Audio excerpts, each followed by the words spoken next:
Ladies and gentlemen, this contest is for one of the three-minute rounds in this unified strawweight world championship final.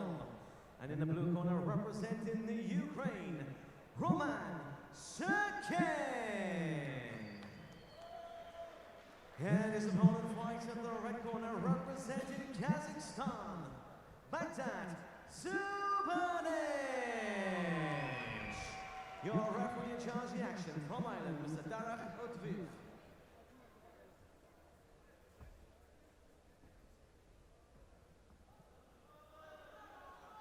Nice clean fight, obey my instructions at all times, protect yourself at all times. Any questions? Touch gloves.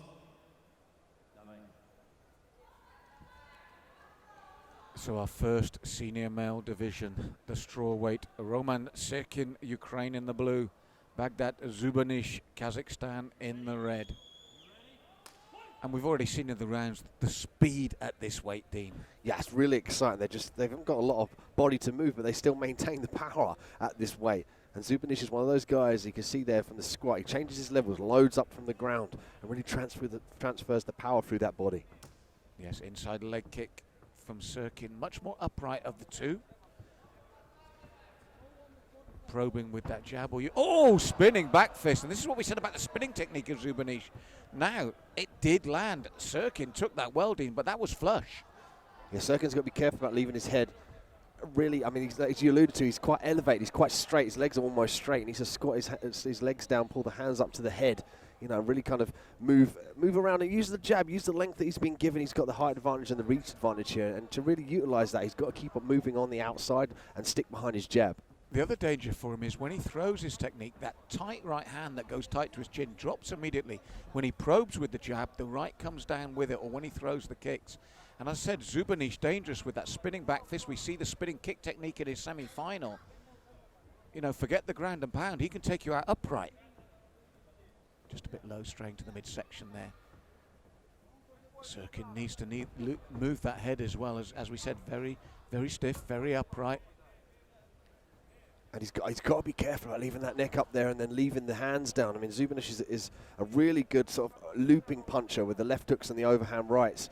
He really does load up those legs, he'll change level and then come straight back up to the head, just like that. Beautiful overhand right from Zhubanysh. Well, he's landed with the spinning back fist, he's landed with the bolo right hand, and that head is open for him. Although we've seen how good his grappling is and how good he can finish with the ground and pound, he doesn't need to yet. He doesn't need to think about boxing for level change. He's doing all right, simply upright.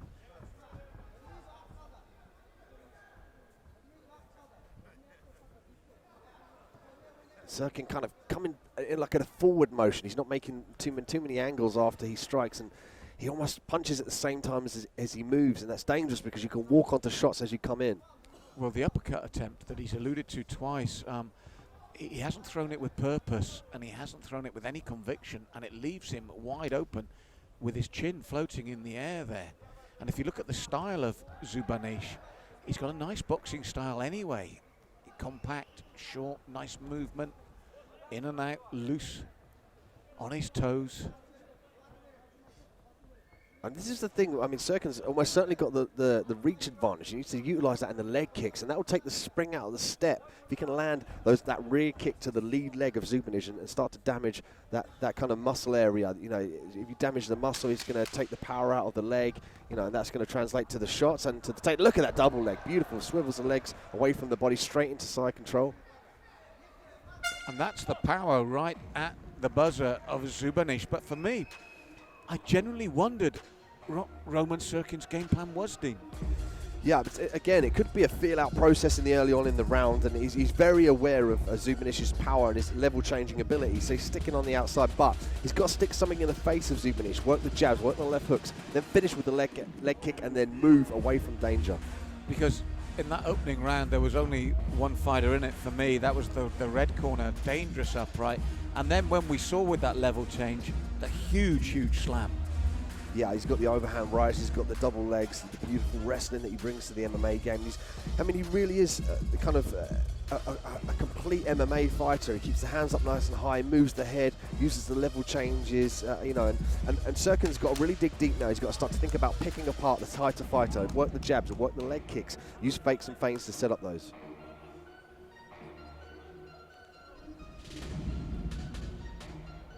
So we approach the second round of this strawweight final. We have the red corner, Bagdat Zhubanysh, Kazakhstan, taking that first round very comfortably indeed. And for me, Roman Syrkin, he's got to change this style up. As I said, when I don't understand, it's not a jab, it's not an uppercut, it's not thrown within range, but it leaves his head wide open, Dean.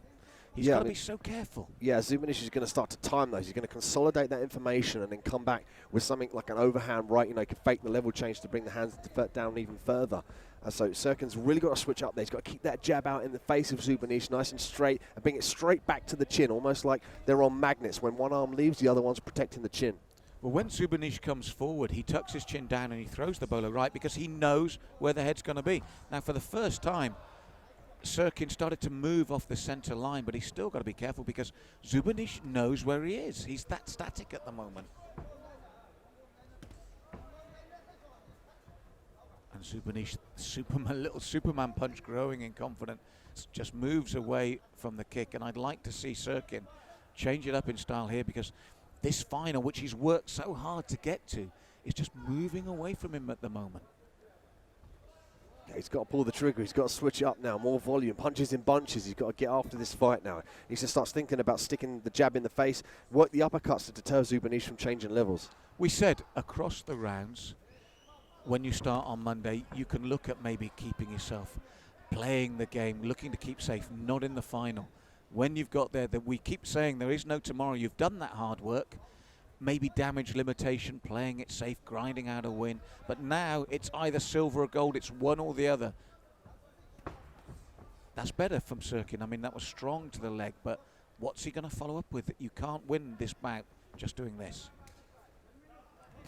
Syrkin again throwing singular leg kicks. He's got to put punches just before those to make the hands come up of Zhubanysh. Because then when he finishes with the leg kick, there's more time for Zhubanysh to travel and catch the leg. You can't just throw those. We call that throwing naked. Just one thing at a time. You need to really set up the punches in bunches and combinations and link them together. And he's even giving up the ground to Zhubanysh. And there's the round kick and the boxing. He's handy upright as it stands, look. That low kick and then the left hand to follow. Yeah, Zhubanysh now, he's just, what he's doing is collecting information. He's just coming up short with that left hook, just short with that last overhand right. But he's going to gauge the distance here. He's going to get closer and closer and kind of more efficient with that left hook and overhand right. Look at that right on the chin, then go straight for the leg trip there. And he's not interested in following to the ground.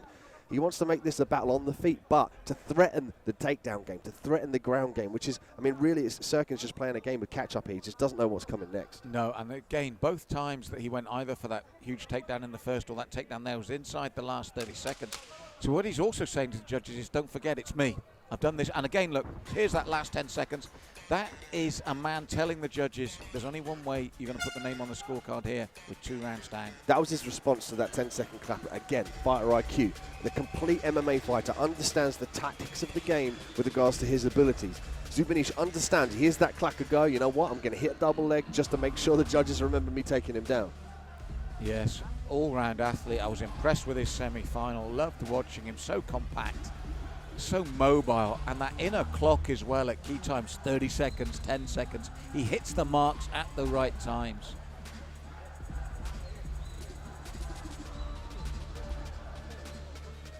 Roman Syrkin, you maybe feel done superbly to get to the final, but maybe, as you said, maybe just a bit overwhelmed now, overall, realise where he's got, what it means, and just not performing maybe to the best of his ability as we would have seen earlier in the week. Yeah, he's got to wipe the slate now. And imagine this is the only round in this fight. Just really pull the trigger, work those uppercuts, power combinations. But he's got to remember to sprawl and circle off so he's not there for Zhubanysh to shoot that double leg.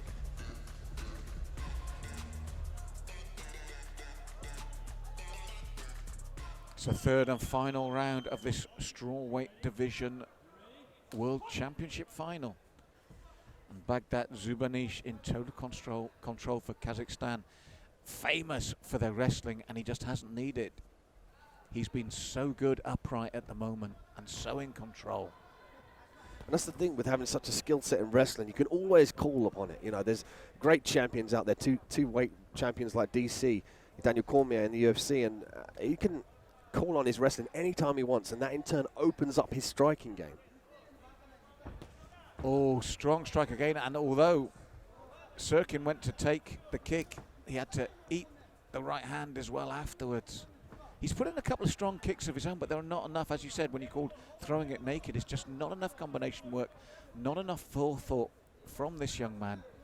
He's playing into Zhubanysh's hands here, almost like he's mesmerised. Well, like Syrkin, even showing that lead uppercut. He's got a couple of that up though. He's got to dip his hand to his head and his hand to the left side, come up with the left uppercut, right hand straight back to the left hook, then circle off. But you see there, even when Zhubanysh was taken off balance, there's your opportunity. Did not capitalise on it. You must do this. As Dean said, this is the only round for this young man now. He's got to capitalise or it's silver. Zhubanysh pouring out with that lead hand. That's to gauge distance. He might even look to tap that hand down and then punch over the top of it. There we go, look at that. He's trying to tap that lead hand down to create the space on the chin and work that overhand right. Now you saw there again, Syrkin, nice timing, pushed him away, but didn't follow up himself, didn't shoot in, and again, those leg kicks, they're solid, they're strong, but they're a good setup, and they're not being used as a setup.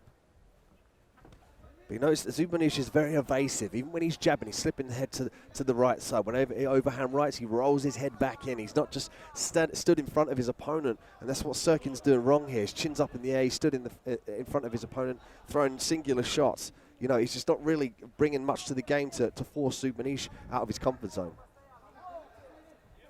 Yes, Syrkin again upright, and then as you saw there, Dean, if he misses with the right hand, he's still got control of the left leg of Syrkin. Syrkin now's got to think counter-punching. He's got to keep that left hand nice and high. And almost like he wants to comb his hair with his shoulder and his elbow close to his head. Block that. We call it a crazy monkey block. And then turn cocks the right hand. Cock the right hand, straight right, left hook combination. He needs to make this a nice close kind of counter-striking fight and not leave his chin up in the air like that. Well, he's running out of time to do that now, Dean. Good, again, high kick and takes the legs. Zhubanysh, well within his comfort zone, he's going to take this gold. Yeah, very clean performance here from Zhubanysh, calm and collected. And again, there's the shot at the 10-second clacker, right on cue. Yes, and for me, a 3-round shutout for the young man from Kazakhstan without really having to get out of second gear. But there's, as you said, alluded to before though, Dean, there's all sorts of reasons. We don't know if Roman Syrkin wear and tear, if he's carrying an injury we don't know about. He's been here all week, he's had to get through all these different rounds. We don't know what injuries they're bringing him through to the final. Yeah, it could be something as simple as he didn't sleep properly. You know, that does play a part, especially over such a long period of time, to be able to fight over 5 days. You know, usually it's just the one day, the one weight cut, the one psychological craziness, the one adrenaline dump. This is 5 days. It's such a big ask for these athletes, and that's why this event's so prestige on a fighter's CV, because you understand what they've had to go through to get to this point where they medal bronze, silver or gold. Well, body language tells you everything there, doesn't it? Zhubanysh carried on his corner's shoulders. Syrkin looking out to the crowd to see if he could spot anyone, hands against the cage. Here we go with the official decision. Ladies and gentlemen, after 3 rounds of action, we go to the judges' scorecards. All 3 judges scored about 30-27 in favor of your winner by unanimous decision. In the red corner, representing Kazakhstan, Bagdat, Zhubanysh. And let's cheer for your silver medalist, representing Ukraine, Roman Syrkin. Bagdat, Zhubanysh. Here we go, my friend. You are now the strawweight champion. You hold the flag of Kazakhstan around your shoulders. It's been so prominent in this tournament. Give us your thoughts on what it means to represent your country here on this world stage. Стал чемпионом в своем весе. Ты представляешь свою страну, Казахстан. Твой флаг на спине. Какие у тебя ощущения сейчас? Men o'zim o'z haqiqatda endi duoman quvonchliman. Және де әрқашанда көк туымды аспанға жіберіп ең бірінші Аллах тағалаға көп рахмет айтамын. Осындай жеңіс сыйлап, осындай елде туғаны үшін көп рахмет айтамын. Және де өзіміздің тренерлеріме Айбек Шоқпов, Ақтөбе қаласында, және де команда мүшелері, үш команда, және Қазақстан ММА федерациясына көп рахмет айтамын. I'm very proud to represent my country, Kazakhstan, here on the world stage, on the first unified world championship. I'm very proud for my result that I brought the gold medal to the Kazakhstan, to my country. I'm very proud for the whole my team, for my trainer Abek Shokutov, for my city Akhtube, and I wish all the best to everybody. And I'm very proud to represent also the National Federation of MMA and Federation of Kazakhstan. Fantastic stuff. Kazakhstan will be proud to give up your new strawweight champion, Bagdat Zhubanysh.